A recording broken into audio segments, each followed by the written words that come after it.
सुबह हम थे, इंद्र महाराजा के द्वारा शक्रस्तव नमुत्थुणम सूत्र चल रहा था। उस नमुत्थुणम सूत्र की बात पूरी कर रहे हैं।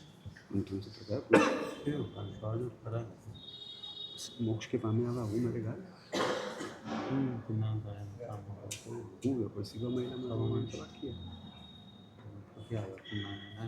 हाँ, तो वो मोक्ष को प्राप्त परमात्मा ने किया है। कैसे मोक्ष को प्राप्त किया है? जो कल्याणकारी है, जो अचल है, यानी उसमें से चलित नहीं होना है, जहाँ से फिर से जन्म नहीं होना है, और अनंत है, जहाँ अक्षय जिसका नाश नहीं हो सकता है, जिसको किसी से बाधा नहीं पहुँच सकती, और फिर से वहाँ पर एक बार जाने के बाद वापस नहीं आना है, ऐसे सिद्धि गति नाम की स्थान को परमात्मा पाए हुए। और परमात्मा को नमस्कार हो, परमात्मा ने राग द्वेष को जीत का है, ऐसे परमात्मा को नमस्कार। भयों को जीता है, ऐसे परमात्मा को नमस्कार हो। और ऐसे परमात्मा को नमस्कार, जो परमात्मा महावीर परमात्मा को मैं नमस्कार कर रहा हूँ, जो पहले के तीर्थंकरों के द्वारा बताए गए। अब बात यहाँ पर वो कर रहे हैं कि जो भी तीर्थंकर होते हैं, ऋषभदेव परमात्मा हो तो ऋषभदेव परमात्मा अपनी देशना में वो उसका उल्लेख करते कि मेरे बाद ये तीर्थंकर इतने समय के बाद ये तीर्थंकर होंगे। तो महावीर स्वामी भगवान की बात पार्श्वनाथ परमात्मा ने की थी, तो पूर्व के जो भी तीर्थंकर थे उन्होंने बताया था कि 24वें तीर्थंकर पार्श्वनाथ भगवान के मोक्ष के बाद इतने समय के बाद उनका मोक्ष होना है, उस तरह से बताया गया था। और ऐसे में परमात्मा को नमस्कार कर रहा हूँ। और यहाँ पर वो परमात्मा को इंद्र महाराजा विनंती कर रहे हैं कि यहाँ पर रहा हुआ, देवलोक में रहा हुआ ऐसा मैं आपको नमस्कार कर रहा हूँ, और वहाँ पर रहे हुए ये परमात्मा आप मुझ पर दृष्टि करो, आप अपनी अमित दृष्टि मुझ पर करो। इस तरह से परमात्मा को नमस्कार करते हैं, वंदन करते हैं, और फिर सिंहासन के ऊपर फिर से वो वापस चले जाते हैं। और इंद्र महाराजा, उनके मन में एक विकल्प होता है, वो एक बार विचार सोचने लग गए कि परमात्मा कभी भी इस प्रकार के ब्राह्मणों के कुल में तो आते नहीं हैं, परंतु ये ब्राह्मणों के कुल में उनका आना क्यों हुआ है? क्योंकि तीर्थंकर हो, चक्रवर्ती हो, वासुदेव हो या बलदेव हो, ये सब उच्च कक्षा के जीव उच्च कुल के अंदर ही उनका अवतरण होता है, च्यवन होता है। ये तो ब्राह्मण कुल है, तो ब्राह्मण कुलों में कभी भी इनका अवतरण होता नहीं है। ब्राह्मण कुल है, भिक्षाचर कुल है, यानी दूसरों से मांग कर जीने वाले हो, वहाँ पर नहीं होता है। तो इस प्रकार से परमात्मा का यहाँ पर आना क्यों हुआ है? और फिर उनको याद आ रहा है कि परमात्मा के जो यहाँ पर आना हुआ है, तो परमात्मा ने नीच गोत्र का बंध किया था। तो ये नीच गोत्र का बंध क्यों हुआ था, कहाँ से हुआ था, उसकी बात भी करेंगे। और उसके लिए पहले कह रहे कि 10 प्रकार के अच्छेरे इस काल में हो गए हैं। अब अच्छेरे का मतलब है आश्चर्य, आश्चर्य का मतलब है अनहोनी घटना का घटित होना, जो अब तक कभी भी घटित नहीं हुआ। तो ये हम जिस काल में हैं इसे अवसर पीढ़ी काल कहते हैं। अवसर पीढ़ी का मतलब है जहाँ सब कम होते जाता है, यानी हमारे पिता, हमारे दादा, उनकी जो शरीर की क्षमता थी, उस समय जो क्वालिटी की चीज़ें बाजार में मिलती थी, अब धीरे धीरे वो क्वालिटी यानी सब कुछ कम होते जाता है। तो ये अवसर पीढ़ी काल है। तो ये अवसर पीढ़ी काल को क्या नाम दिया गया है? हुंडा अवसर पीढ़ी काल, यानी अनंत काल में ऐसा काल बनता है। उसी प्रकार ये 10 अक्षरी अनंत अवसर पीढ़ी बीत जाने के बाद होता है। तो ये 10 अक्षरी कौन से थे उसकी बात चालू कर रहे हैं। सबसे पहला है उपसर्ग नाम का अच्छेरा, आश्चर्य। अब उपसर्ग की बात के संदर्भ में ये बात आती है कि तीर्थंकर की आत्माएं, उन्हें केवल ज्ञान हो और बाकी की आत्माओं को केवल ज्ञान हो, दोनों में फर्क पड़ता है। बाकी के केवल ज्ञानी हो, उनको केवल ज्ञान होने के बाद अशाता वेदनीय कर्म का उदय आ सकता है, परंतु तीर्थंकर नाम कर्म से युक्त जो आत्माएं होती है, उनको केवल ज्ञान होने के बाद उन्हें कभी भी अशाता वेदनीय का उदय नहीं होता। अब वीर परमात्मा महावीर स्वामी भगवान के प्रसंग के अंदर बात आती है कि गोशालक जिस नगर में, उसी नगर में परमात्मा थे, और उस नगर में वो गोशालक अपने आप को तीर्थंकर के रूप में बता रहा है कि मैं सर्वज्ञ हूँ, मैं तीर्थंकर हूँ, इस रूप से अपने आप को बता रहे।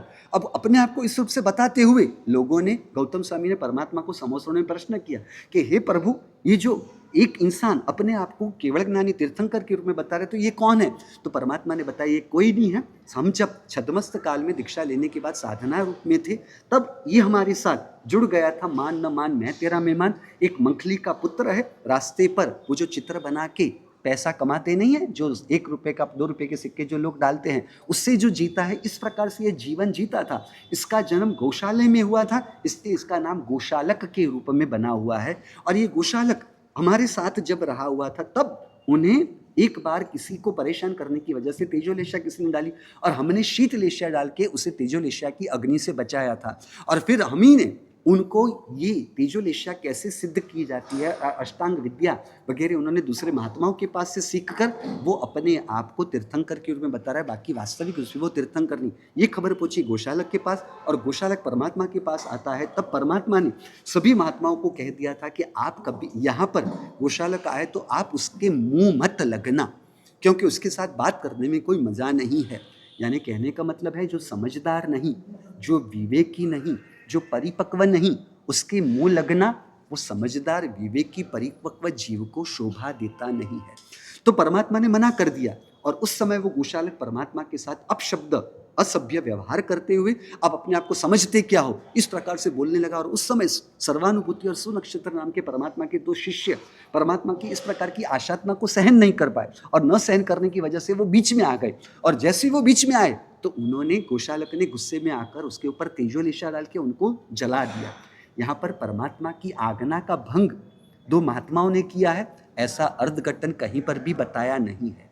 यहाँ इसलिए नहीं बताया गया कि जब भक्ति का अतिरेक होता है, जब आदर बहुमान भाव का अतिरेक होता है तो भक्ति के अतिरेक में होने वाला अविवेक, भक्ति के अतिरेक में होने वाला अविवेक, कौन सा अविवेक? जो सबरी जी ने वो बोर चख के अपने जूठे बोर रामचंद्र जी को देने के लिए तैयार, तब लक्ष्मण जी क्रोधित हो गए कि मेरे बड़े भाई जिनको मैं अपना सर्वस्व मानता हूं और वो उन्हें जूठे बोर खिला रहे।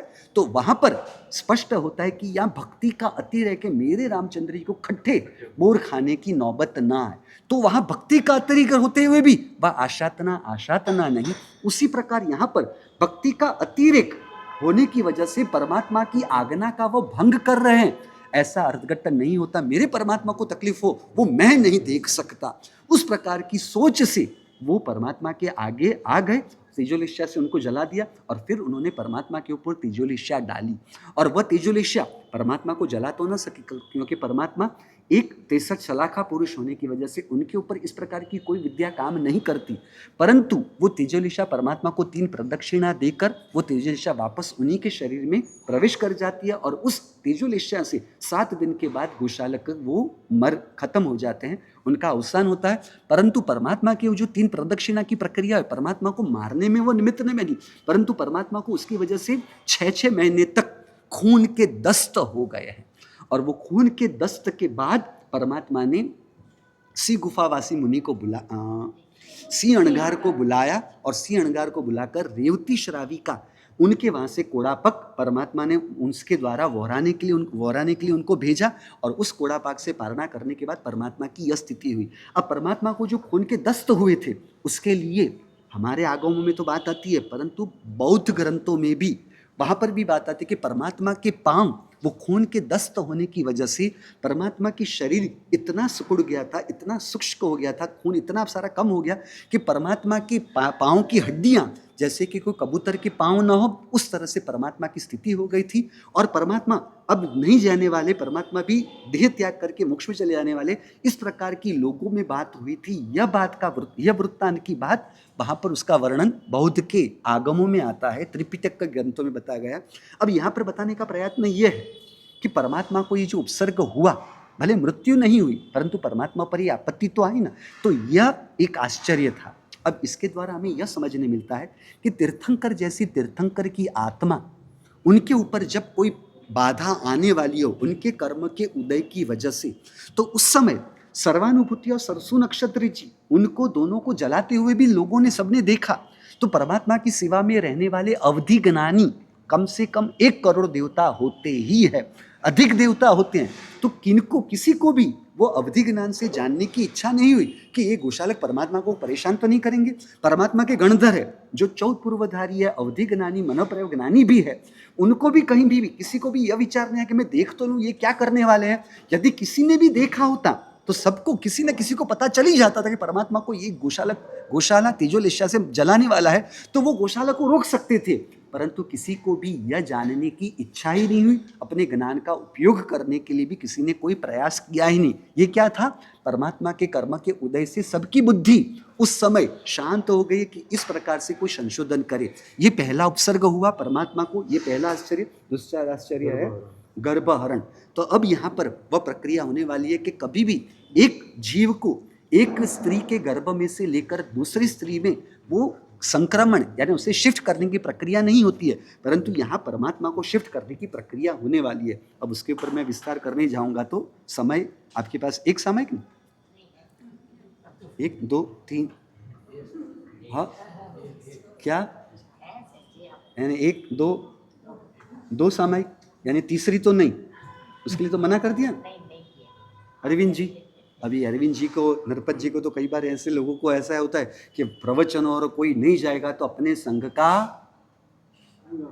अच्छा लगेगा नहीं। उस अच्छा लगने के हिसाब से तो आपकी अच्छाई कितने घंटे समय तक रहने वाली है, क्योंकि किसी की सज्जनता और किसी की सरलता का हमें लाभ उठाना नहीं चाहिए, बराबर ना विनोद जी।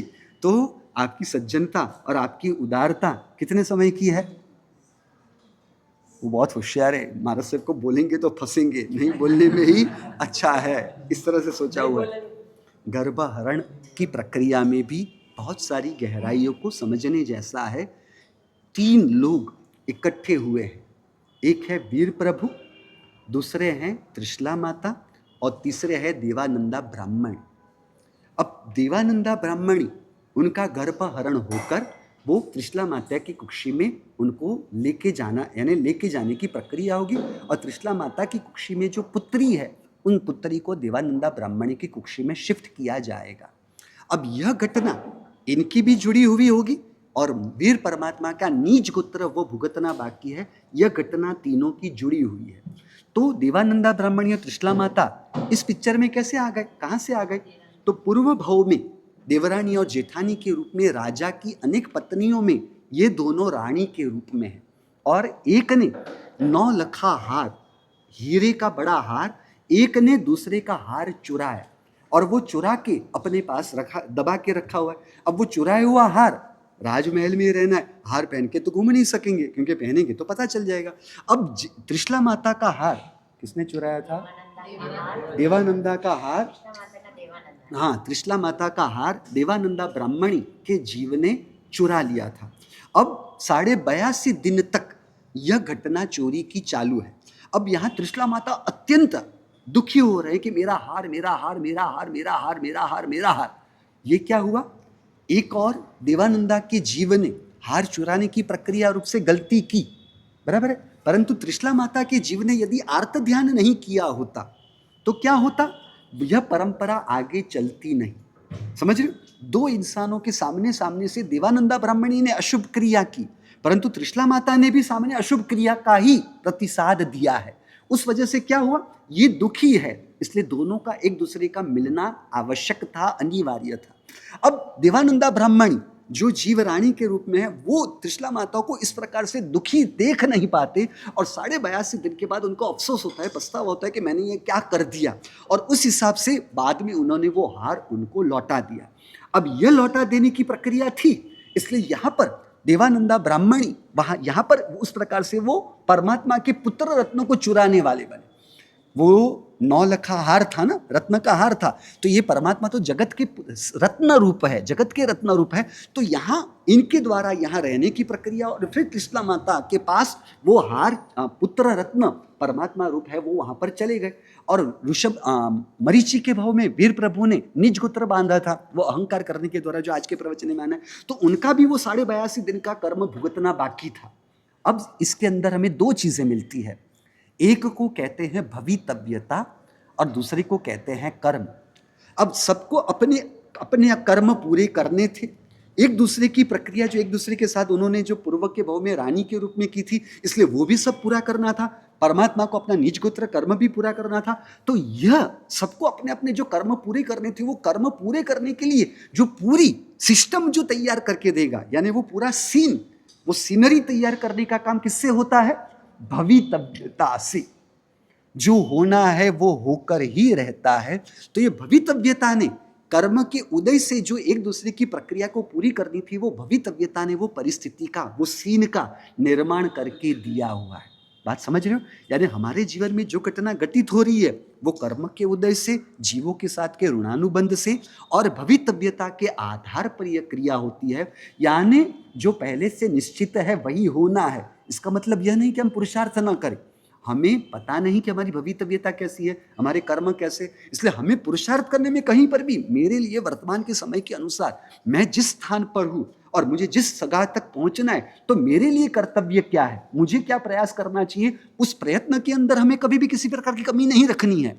पहले से ही भवितव्यता का नाम लेकर, कर्म का नाम लेकर हम पुरुषार्थ धर्मों को ही बाजू में रख दे, यह उचित नहीं है। ज्योतिष ने आपके बच्चे को कहा कि 10वीं में उसे 95% आने वाले हैं, प्रतिशत आने वाले। अब बच्चे को पता चला कि ज्योतिष की फलादेश की यह भविष्यवाणी कभी भी गलत नहीं होती, इसलिए वो पढ़ता ही नहीं है और सो जाता है, तो उसे अपना परिणाम मिलना है।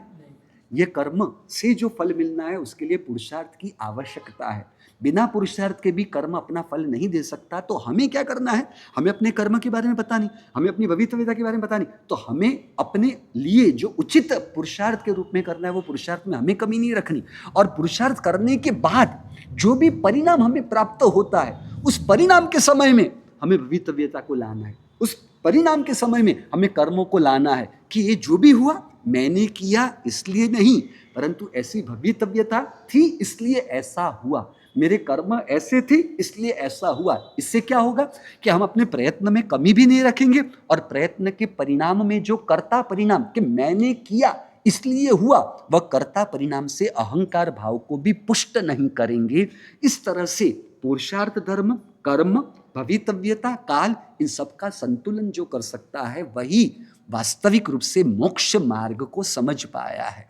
यह संतुलित मोक्ष मार्ग है जो आप शुभ की क्रिया में जुड़े हो और अशुभ की क्रिया से अपने आप को बचाने के रूप में जो मोक्ष मार्ग मान रहे हो, ये बाल कक्षा के, प्रारंभिक कक्षा के जीवों के लिए मोक्ष मार्ग के रूप में बताया गया है। भवितव्यता, काल, कर्म, पुरुषार्थ और स्वभाव, इन सबको संतुलित करके जो अपने जीवन में आगे बढ़ती है आत्मा, उसी को कहते हैं तात्विक संतुलित मोक्ष मार्ग है। बराबर। स्वभाव की बात वगैरह बात करने के लिए अभी अपने पास समय नहीं है। इस प्रकार से परिस्थिति बनी। तीसरा नंबर का है स्त्री तीर्थंकर।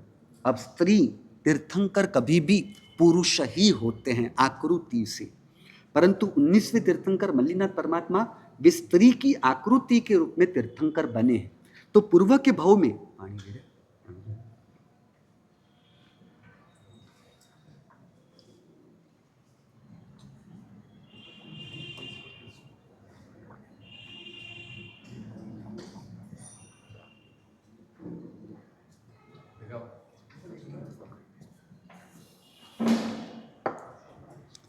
अब मल्लीनाथ परमात्मा के जीव ने पूर्व के भाव में, भैया 3:15 तो बज गए, मुझे घड़ी बार बार दिख रही है, क्या करूं अभी, क्योंकि वो 27 भाव, क्योंकि मल्लीनाथ परमात्मा की गहराई को खोलने जैसा है, परंतु वो खोलने जाओ तो फिर समय भी लेते जाएगा।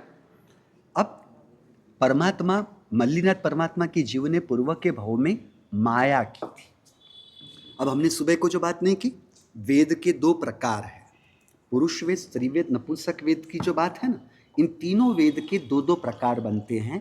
एक है द्रव्य वेद, दूसरा है भाव वेद। द्रव्य वेद का मतलब है कि स्त्री की आकृति पुरुष की आकृति का प्राप्त होना, और भाव वेद का मतलब है स्त्री की प्रकृति या पुरुष की प्रकृति या नपुंसक की प्रकृति होना, इसे कहते हैं भाव वेद।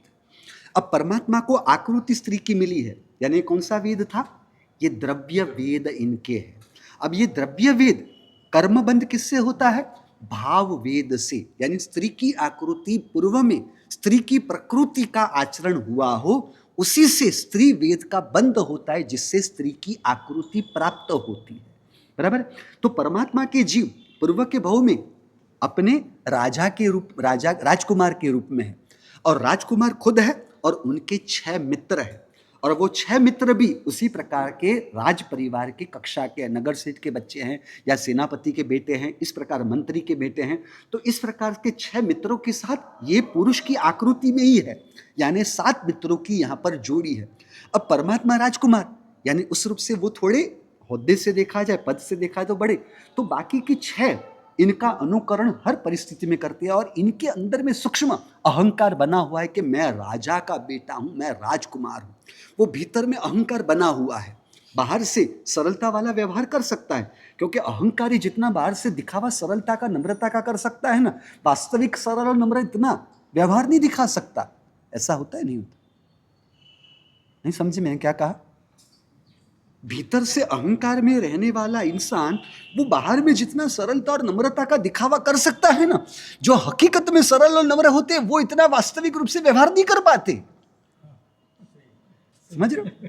आप में ऐसा है या नहीं मुझे पता नहीं, परंतु इस प्रकार से आप देखो ना, नई नवेली दुल्हन जो आती है, बहू जो शादी करके आती है, नई नई होती है तब कैसा व्यवहार करते हैं? आप नए थे तब कैसे थे? अभी सेम है, छोड़ो ना यार, कितने साल हो गए? हाँ अच्छा 1 साल है तो अभी तो स्टार्टिंग है ना, स्टार्टिंग जो होगा वो बाद में सब पता, भांडा सब बाद में फुटता है। मनोज जी श्रावी का पहले लाए थे तब सरल और अच्छे दिख रहे थे ना, बाद में प्रॉब्लम चालू होती है ना। हाँ, इसलिए वो प्रारंभिक रूप में क्यों हुआ? इसलिए वो जो दिखावा होता है ना वो वास्तविकता से भी बहुत अच्छा लगता है। इसलिए गुजराती में तो एक कहावत है, वटलाए लो मियो डबल जोर थी बांग पुकारे। जो मियाँ बटलाया हुआ यानी जो मुसलमान बना हुआ है ना, और वो मुल्ला बन के जब बांग पुकारते हैं ना अल्लाह, तो उसके जैसे तो वो वास्तविक जो मौलवी होते हैं ना वो नहीं कर सकते। इस प्रकार की गुजराती में कहावत है। आपकी हिंदी की कहावत के बारे में आपको पता। अब यहाँ क्या हुआ, वो नम्रता वाला व्यवहार बता रहे।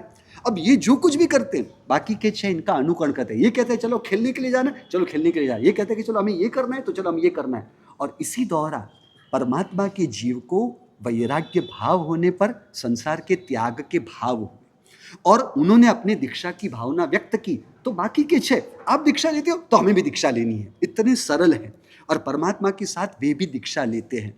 अब संसार में थे तब तक राजकुमार थे, साधु पन्ने में आने के बाद तो सब, सुबह आपने बात नहीं की, चक्रवर्ती हो या सिपाही हो, यहाँ पर तो कोई फर्क नहीं रहता, परंतु उनके मन में वो फर्क पकड़ा हुआ था अंदर से, वो उसके साथ कनेक्शन बना हुआ था। अब यह कनेक्शन क्यों बना? क्योंकि अपने पर्याय, अपने होनेपन को भूल अपनी पर्याय की महिमा होती है, तब ही उस पर्याय की महिमा रूप अहंकार बनता है कि मैं बड़ा हूं।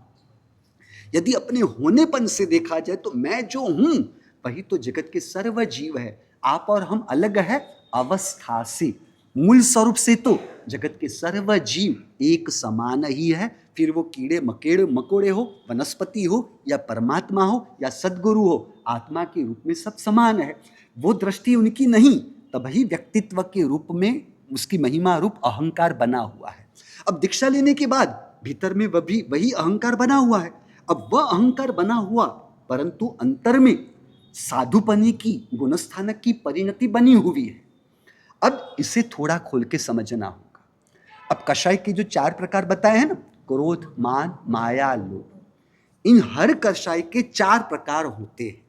जिनके कर्म ग्रंथ का अभ्यास होगा वो इस परिभाषा को समझ पाएंगे। यानी क्रोध के भी 4 प्रकार, मान के भी 4 प्रकार, माया के भी 4 प्रकार, लोभ के भी 4 प्रकार। इस प्रकार को समझना हो तो बहुत सरल है। सबसे पहला आता है मंद कषाय। समझ रहे हो? मंद कषाय का यानी इसके अंदर सब कुछ आ गया, मंद क्रोध, मंद मान, मंद माया, मंद लोभ। एक होता है मंद कक्षा के कषाय, उसके ऊपर आता है तीव्र कषाय। अब आपके इंग्लिश के अंदर 3 कक्षा है, गुड, बेटर एंड बेस्ट। बस उस प्रकार हिंदी की परिभाषा, गुजराती की परिभाषा, संस्कृत की परिभाषा में यही चीज अलग शब्द से रखे गए हैं। तो मंद कषाय, फिर आता है तीव्र कषाय, उसके ऊपर आता है तीव्रतर कषाय, तीव्र कषाय, फिर आता है तीव्रतर कषाय और उसके ऊपर आता है तीव्रतम कषाय। समझ गए? मंद कषाय, तीव्र कषाय, तीव्रतर कषाय और तीव्रतम कषाय। शास्त्र की परिभाषा में समझे तो तीव्रतम कषाय को कहते हैं अनंतानुबंधी की कक्षाय। ये शास्त्र की परिभाषा है। अनंतानुबंधी की कषाय को कहते हैं तीव्रतम कषाय। तीव्रतर कषाय यानी अप्रत्याख्याना वर्णीय नाम के कषाय को तीव्रतर कषाय कहेंगे। फिर तीव्र कषाय को कहेंगे प्रत्याख्याना वर्णी की कक्षा के कषाय। और मंद कषाय को कहते हैं संज्वलन की कक्षा के कषाय। बात समझ में आ गई? आप चिंता मत करो, आपको याद रखना तो है ही। छोड़ो जाने दो। इसलिए आपको याद रखने की चिंता मत करना। जो पढ़े लिखे होंगे, जिन्होंने पढ़ाई की होगी, की है ना शशि जी, ये सब पढ़ाई की है, परंतु कुछ याद वाद, अच्छा याद है, चलो देखते हैं आगे। अब इसको खोल के समझे। जो आत्मा को मानती नहीं, परमात्मा को मानती नहीं, कर्म को मानती नहीं, परलोक को मानती नहीं, मोक्ष को मानती नहीं, ऐसे नास्तिक जीवों को शास्त्र की परिभाषा में कहते हैं मिथ्यात्वी। बराबर। मिथ्यात्व यानी पहला गुणस्थानक। हमने आगे बात की है कि जीवों की उत्तरोत्तर कक्षा, जिस प्रकार संसार में लखपति है, करोड़पति है, अरबपति है, खरबपति है, जिस प्रकार वहां पर कक्षा है ना, उस प्रकार यहां पर जीवों की आंतरिक गुणों की परिणति के आधार पर, यो आंतरिक योग्यता पात्रता के आधार पर जीवों की 14 प्रकार की कक्षाएं बताई है। उस कक्षाओं को कहते हैं गुणस्थानक। तो पहले गुणस्थानक का मतलब है मिथ्यात्व गुणस्थानक। फिर आता है चौथा गुणस्थानक। दूसरे गुणस्थानक में अभी समझने की जरूरत नहीं है। चौथे गुणस्थानक को कहते हैं सम्यक दर्शन गुणस्थानक। ज्यादा लंबा नहीं करते हैं। फिर सम्यक दर्शन यानी जैन, मिथ्यात्वी यानी अजैन, समझ रहे हो। सम्यक दर्शन चतुर्थ गुणस्थानक को कहेंगे जैन। फिर आता है पांचवा गुणस्थान यानी देशवृत्ति श्रावकपना। और फिर आता है भाव साधुपने के गुणस्थानक यानी सर्ववृत्ति गुणस्थानक, छठा और सातवां गुणस्थानक। इतनी बात समझिए। मिथ्यात्व गुणस्थानक पहला, चौथा गुणस्थानक सम्यक दर्शन जैन का, पांचवा गुणस्थानक देशवृत्ति श्रावक श्राविकाओं का, और छठा सातवां गुणस्थानक है सर्ववृत्ति साधु साध्वी जीवों का। इतनी बात समझिए। अब इन दोनों को जोड़ना है।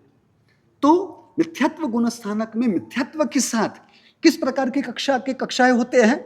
तीव्रतम कक्षा के कषाय वो पहले गुणस्थानक में होते हैं। फिर आता है सम्यक दर्शन गुणस्थानक में कौन सी कक्षा के कषाय हैं? तो वहां पर होता है तीव्रतर नाम का कक्षा के कषाय।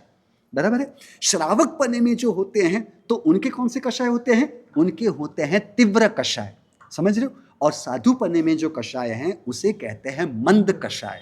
साधु वितरागी तो हुए नहीं है ना, तो उनमें कषाय हैं, तो वो कषाय की कक्षा कौन सी बताई है? मंद कषाय बताई है। इतनी बात समझ में आई।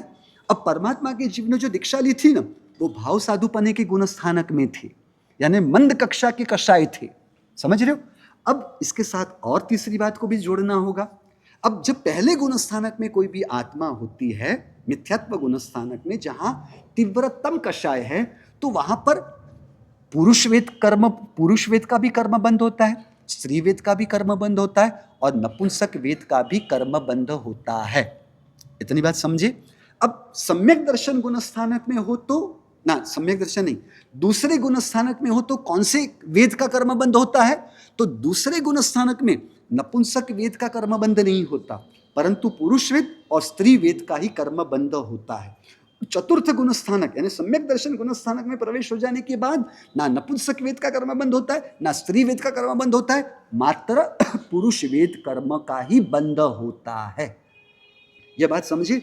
अब परमात्मा के जीव ने स्त्री वेद का कर्म बांधा था, बराबर। स्त्री वेद का कर्म बंद करने के लिए उन्हें भाव साधुपने के छठे सातवें गुणस्थानक से नीचे उतरना पड़ेगा। पांचवें गुणस्थानक में आएंगे, वहां पर भी स्त्री वेद का बंध नहीं होता है। फिर चतुर्थ गुणस्थानक यानी सम्यक दर्शन गुणस्थानक में आएंगे, वहां पर भी उन्हें पुरुष स्त्री वेद का बंध नहीं होना है। उनको तीसरे से नीचे उतरकर दूसरे गुणस्थानक में आना पड़ेगा, तब ही उन्हें स्त्री वेद कर्म बंद होगा, समझ रहे हो। यानी परमात्मा को जो मंद कक्षा की माया थी, दंभ था, कपट था, छल था, उस मंद माया में से उन्हें पांचवी गुणस्थानक के तीव्र माया में आना पड़ा। पर तीव्र माया से तो स्त्री वेद का बंध नहीं होना है। उनको उससे भी नीचे उतर कर जो चतुर्थ गुणस्थानक सम्यक दर्शन गुणस्थानक की तीव्रतर माया में आना पड़ेगा, परंतु वहां पर भी स्त्री वेद का बंध नहीं होना है। उन्हें वहां से भी नीचे उतरना पड़ेगा दूसरे गुणस्थानक, परंतु दूसरे गुणस्थानक में लंबा टिक नहीं सकती है आत्मा, वहां से तो पहले गुणस्थानक में गिरना पड़ता है। यानी परमात्मा को वो माया मंद में से आगे बढ़कर तीव्र में से आगे बढ़कर तीव्रतर में से आगे बढ़कर तीव्रतम कक्षा की माया में परमात्मा आए, तब ही उन्हें स्त्री वेद का बंध हुआ है। यानी वेश से साधुपने की अवस्था में हैं, परंतु बंध किस प्रकार? स्त्री वेद का बंध करने के लिए उन्हें उस माया की कक्षा को लांघ कर तीव्रतम कक्षा की माया में आना पड़ा। यानी उन्हें मिथ्यात्व की स्थिति में आना पड़ा, क्योंकि तब ही तीव्रतम कषाय हो सकते हैं, और वहां उन्हें स्त्री वेद का बंध हुआ है। कुछ बात याद रही? कुछ समझ में आई? ना आई हो तो राम राम, आई हो तो सीताराम, बराबर है। आगे चलते हैं और तो क्या कहूँ, और तो उससे ज्यादा। तो परमात्मा के जीव ने माया की, धर्म के निमित्त से माया की, यानी कैसी माया की? चलो मुझे छठ करने की भावना हो रही है, तो आप छठ करना चाहते हो, तो बाकी 6 कहते हैं चलो हम भी छठ करते हैं। अब छठ के पालने के लिए गोचरी आ गई है, इनकी भी गोचरी आ गई है। अब उन्होंने कहा कि मुझे अभी जाप करने की इच्छा है, मुझे अभी ध्यान करने की इच्छा है, ऐसा करो आप पालना कर लो, बाद में मैं पालना करता हूँ। अरे चलो ना, ऐसा हो तो हम भी आपके साथ जाप करते हैं, हम भी आपके साथ। नहीं नहीं, मेरी वजह से आपको मैं अंतराय क्यों करूँ? नहीं नहीं, आप पालना कर लो, आप पालना कर लो, बाद में मैं ध्यान कर लेता हूँ, बाद में मैं फिर आता हूँ। और फिर मन में उनका तय था कि मुझे संसार में जिस प्रकार इनसे आगे था, तो यहां पर धर्म से भी मुझे आगे रहना है, तो मुझे अठम करना है। उनका तीसरा उपवास करने का पहले से निश्चित है, फिर भी यहां पर माया करते हुए उनका पालना करवा देते। और फिर उन्होंने कहा, अरे ये ध्यान में रहते रहते, ये झाप में रहते रहते मेरे अंदर के परिणाम ऐसे बढ़ गए हैं, अब मुझे इच्छा है कि मैं अठम कर लेता हूं। अरे तो फिर आपने पहले बताया तो हम भी सब आपके साथ कर लेते ना। अरे ऐसा क्या हुआ, हम साथ में ही तो है, ऐसा थोड़ी ना कि मैं एक उपवास करूंगा तो ये मैं आगे हो जाता हूं, आप पीछे हो जाते हो। इस प्रकार से धर्म यानी दूसरों के तप से उनका तप अधिक है, दूसरों के स्वाध्याय से उनका स्वाध्याय अधिक है, दूसरों से संयम की प्रक्रिया से उनकी संयम की प्रक्रिया अधिक है। परंतु वो संयम की प्रक्रिया, जब तप की क्रिया या स्वाध्याय की क्रिया की वजह से वो अधिक नहीं है। इन सबको अपने से कम दिखाकर अपने आप को आगे साबित करने के रूप में, यानी आप समझ रहे हो, संयम अधिक होते हुए भी वह संयम के पीछे माया छिपी हुई थी।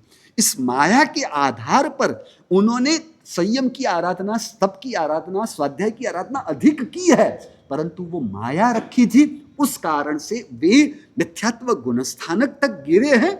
और फिर वहां पर स्त्री वेद का बंद हुआ है, और फिर प्रायश्चित के भाव हुए, क्योंकि संयम में है, फिर से ऊपर चढ़े, और फिर से ऊपर चढ़कर सभी जीव करू शासन रसी की भावना भाते भाते उन्हें तीर्थंकर नाम कर्म का बंध किया हुआ है। और फिर यहाँ पर तीर्थंकर के रूप में आए, स्त्री की आकृति को प्राप्त उन्होंने किया है। और वहां पर उन्होंने वो जो 6 राजकुमार उनके प्रति ऋणानुबंध से जुड़े हुए थे, और उन सबको अपने साथ जोड़ने के लिए, परमात्मा तो अवधि ज्ञानी है ना, परमात्मा तो माता के गर्भ में तब से अवधि ज्ञान को लिए, तो उन सबको भी अपने साथ जोड़ने के लिए उन्होंने स्वयंवर की घोषणा की, और स्वयं के लिए सबको बुलाया है, और खुद की एक पुतली बनाई हुई है। इतना रूप उनके पास है, वो रूप वाली जो पुतली बनाई हुई है, वो पुतली से आकर्षित होते हुए 6 लोग उनसे आकर्षित, जो अलग अलग राज्य के राजकुमार के रूप में वो वहां पर आते हैं, परमात्मा की आकृति से मोहित होते हैं। और फिर परमात्मा ने वो व्यवस्था रखी थी, उसके अंदर अशुचियां भरी हुई थी। जो बाहर में हमारा शरीर दिख रहा है, भीतर में तो सब अशुचि भरी हुई है ना, तो वो अशुचि के छिद्र उन्होंने वहां पर किए, और फिर वो छिद्र में से जब अशुचि बाहर निकलती है तो वो दुर्गंध से उनका सर फटा जा रहा है। और उन्होंने वहां पर फिर परमात्मा आते हैं कि ये जो बाहर में आकृति दिखकर आप जो मेरे तरफ मोहित हो रहे हो, हकीकत में भीतर में ऐसा कुछ भी नहीं है। और उन्होंने अपनी दीक्षा की भावना व्यक्त की, बाकी के 6 भी उनके साथ दीक्षा लेते हैं, और वो 6 मित्र उनके गणधर होते हैं। और इस प्रकार परमात्मा स्त्री तीर्थंकर के रूप में बने। हाँ, अभावित पर्षदा, अभावित पर्षदा परमात्मा की जो पहली देशना केवल ज्ञान होने के पश्चात आदे नाम कर्म होता है, और वो आदे नाम कर्म से परमात्मा के वचन जीवों की ग्राह्यता में आते हैं, आचरण में भी आते ही हैं। अब परमात्मा की जो पहली देश है ना केवल ज्ञान, तो परमात्मा को, वीर प्रभु को केवल ज्ञान होता है शाम के समय, यानी सूर्यास्त 6 बजे होने वाला हो, और तकरीबन 5, सवा 5, साढ़े 5 के आसपास में परमात्मा को केवल ज्ञान हुआ है। अब केवल ज्ञान हुआ है, इसलिए सब देवता आके परमात्मा के केवल ज्ञान का महोत्सव करते हैं और समोसरण की रचना करते हैं। अब समोसरण में परमात्मा को देशना देना निश्चित था। अब वो देशना के अंदर देवता बैठे हुए हैं, और परमात्मा की देशना कभी भी निष्फल नहीं जाती। तो परमात्मा की देशना की सफलता किस पर टिकी हुई है? तो कोई ना कोई जीव सम्यक दर्शन गुणस्थानक की स्थिति को प्राप्त करे, कोई ना कोई जीव देशवृत्ति गुणस्थानक की स्थिति को प्राप्त करे, कोई ना कोई जीव 6ठे 7वें सर्ववृत्ति गुणस्थानक की स्थिति को प्राप्त करे, तो इससे परमात्मा की देशना की सफलता मानी जाती है, बताई गई है। परंतु पहली देशना के लिए इतना काफी नहीं था। पहली देशना में किसी को सम्यक दर्शन के परिणाम हो वो नहीं चलेगा। क्यों नहीं चलेगा? क्योंकि परमात्मा को शासन की स्थापना करनी है। कौन से शासन की? चतुर्विध संघ रूप शासन की स्थापना करनी है। तो चतुर्विध संघ के अंदर सम्यक दृष्टि चलेंगे नहीं, उसके लिए एक साधु होने चाहिए, एक यानी एक पुरुष को साधु बनने के भाव होने चाहिए, एक स्त्री को साध्वी होने के भाव होने चाहिए, परिणाम होने चाहिए, एक पुरुष को श्रावक बनने के भाव होने चाहिए, और एक स्त्री को श्राविका बनने के भाव हो, तो ये चतुर्विध संघ की स्थापना हो सकती है। तो पहली देशना में किसी को भी इस प्रकार के भाव न होने की वजह से परमात्मा के द्वारा उस समय शासन की स्थापना जो कार्य करना था वो न कर पाने की वजह से परमात्मा की पहली देशना वह निष्फल गई। समझ रहे हो? कभी भी कोई भी केवल ज्ञानी, आप कई बार सोचते हो ना कि हम महावीर क्षेत्र में होंगे और कोई भी केवल ज्ञानी होंगे, उनको पूछ लेंगे कि मेरे कितने जन्म बाकी है, मेरे कितने भव बाकी है, तो केवल ज्ञानी क्या आपके इस प्रकार के सब प्रश्नों के उत्तर देने के लिए बंधे हुए हैं क्या? कोई फुर्सत में वहां नहीं बैठा हुआ है। वो देखेंगे कि एक साथ 5000 लोग मिलकर उनको विनंती करते हैं कि आप हमें कोई बोध दो, आप हमें प्रतिबोध करो। तो केवल ज्ञानी अपने केवल ज्ञान से देखकर उन्हें पता चलता है कि ये 5000 में से किसी को भी चौथे यानी सम्यक दर्शन, देशवृत्ति, पंचम गुणस्थान के साधुपने के परिणाम नहीं होने वाले हो तो वो मौन रहते हैं, वो देशना नहीं देते। और पता चले कि वो जंगल में रहने वाले चोर, उनमें योग्यता पात्रता है, वो जो 725 किलोमीटर दूर एक घोड़ा है उससे सम्यक दर्शन मुझसे होना है, तो परमात्मा एक रात में विहार करके भी उनको सम्यक दर्शन दिलाने के लिए परमात्मा वहां पर बोध देंगे। यानी सामने से जीव न मांगे परंतु उनकी योग्यता है। जंगल में रहने वाले 500 चोर थे और कपिल केवली वहां पर देखा कि इनकी योग्यता पात्रता है तो वहां पर जाते हैं और नाटक वगैरह करके, संगीत वगैरह करके उन सबको वो संगीत के माध्यम से बोध देकर उनकी आत्मा को जागृत करके उन सबको दीक्षा देते हैं। इसलिए समझ में आई? आपने प्रश्न पूछा परंतु ये प्रश्न का उत्तर देते हुए आपको ऐसा कुछ होने वाला न हो तो केवल ज्ञानी कुछ भी देते नहीं है। अब परमात्मा जैसे परमात्मा की पहली देशना निष्फल गई, यानी किसी को भी दीक्षा के भाव या श्रावक बनने के भाव नहीं है, ये परमात्मा का जो उपसर्ग है ना वो हमारे लिए एक बहुत बड़ा आश्वासन, उससे हमें बहुत बड़ी हिम्मत बनती है, एक ताकत मिलती है। विरल जी कौन सी ताकत पता है? कि मैं बेल्लारी में 4 महीने का चातुर्मास करूं और किसी को दीक्षा के भाव ना हो तो निराश हताश होने की जरूरत नहीं है। समझ रहे हो? परमात्मा की देशना सफल ना हुई हो पहली तो परम यश तुम्हारी देशना, तुम्हारा पूरा चातुर्मास यदि सफल ना हो क्या हुआ? तो उसमें हताश या निराश होने की जरूरत नहीं है। परमात्मा की पहली देशना को ध्यान में रखोगे तो आपको हिम्मत आ जाएगी। इस वजह से ही मैं यहां पर प्रवचन कर रहा हूं। मनोज जी समझ रहे हो? मुझे हताश नहीं होना पड़ेगा ना, होना पड़ेगा। चलो जाने दो आगे की बात। अभावित परिषदा थी, फिर कृष्ण अपर गंगा, और कृष्ण का अपर गंगा में जाना हुआ, द्रौपदी का वगैरह प्रसंग है और वहां पर वो गए, 2 वासुदेव के आवास का मिलना हुआ, एक जगह से दूसरी जगह पर जाना हुआ। तो ये पहले कभी नहीं होता था, ये हुआ है। चलो चलो चलो चलो चलो। और सूर्य चंद्र मूल विमान के साथ परमात्मा की देशना में आए। ऐसे तो 66 सभी इंद्र परमात्मा की देशना में आते हैं, परंतु क्या करते हैं, सूर्य और चंद्र जो हमें दिख रहा है ना वो इंद्र का विमान है, उसमें इंद्र रहे हुए सम्यक दृष्टि। तो कभी भी सूर्य चंद्र परमात्मा की देशना में आते ही है। जो भी अभी विश्व विमान है उन सबकी देशना में वो अलग अलग रूप बना के जाते हैं। तो उन्हें नीचे आने के लिए किसी विमान की जरूरत पड़ेगी, तो वो कैसे विमान में आते हैं? तो वो डुप्लीकेट कॉपी टू कॉपी एक विमान बनाते हैं और उसमें आते हैं। और ओरिजिनल जो उनका विमान होता है वो आकाश में ही रहता है, क्योंकि लोगों की जो पूरी व्यवस्था है, सृष्टि की व्यवस्था उससे बनी हुई है। तो एक बार ऐसा हुआ कि वो सूर्य और चंद्र मूल विमान के साथ उनकी देशना में आते हैं और उस समय आकाश में डुप्लीकेट शायद सूर्य और चंद्र रखे गए थे और लोगों को उस समय चंद्र आ जाए तो चंद्र आ जाने पर क्या होगी, लोगों को तो ठंडी पड़ेगी, मूल विमान के साथ आए, पर ठंडी नहीं लगने वाली थी। क्यों नहीं लगने वाली थी? क्योंकि सूर्य का विमान साथ में जुड़ा हुआ था, पर सूर्य के विमान से गर्मी होने वाली थी। अरे ये सूर्य चंद्र की वजह से कोई बैलेंस नहीं हुआ। मेरे परमात्मा के निश्रा में सानिध्य में बैठे हो तो सूर्य नहीं, एक साथ 10 सूर्य के नहीं 100 विमान में उतर जाए, परमात्मा के सानिध्य में कभी भी किसी भी प्रकार की कोई असर नहीं होती है। तो ये सूर्य चंद्र अपने मूल विमान के साथ आए, ये भी एक आश्चर्य था। फिर और हरिवंश कुल की उत्पत्ति, यानी हरिवंश में यानी युगलिक में से उनको वापस लाके यहाँ पर मानव जो सामान्य मानव है वहाँ पर लेके आना जाना और उन सबका नरक में जाना हुआ, वो एक उपसर्ग के रूप में। भाई वांचो ना, मुंह की बोला जाए तो वहाँ के इशारों के मतलब करो आपको लंबो प्रश्न है। हाँ तो जो अब चमरेंद्र जो है वो कभी भी ऊपर के देवता, चमरेंद्र यानी नीचे के देव हैं। अब नीचे के देवता ऊपर के देवलोक में ऊपर के देवताओं के सहायता के बिना या उनकी अनुमति के बिना नहीं जा सकते हैं, परंतु चमरेंद्र का वहां पर जाना हुआ वो था एक प्रकार का आश्चर्य।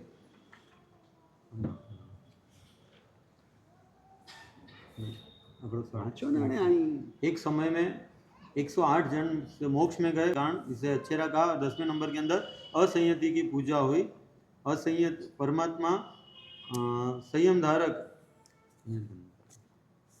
असंयमी है, उनकी लोगों के अंदर गुरु के रूप में पूजा हुई है, वो एक प्रकार का आश्चर्य है। 27 हाँ बस। और परमात्मा ने जो नीच गोत्र का बंध किया था उस वजह से उनको देवानंद ब्राह्मण की कुक्षी में आना पड़ा है।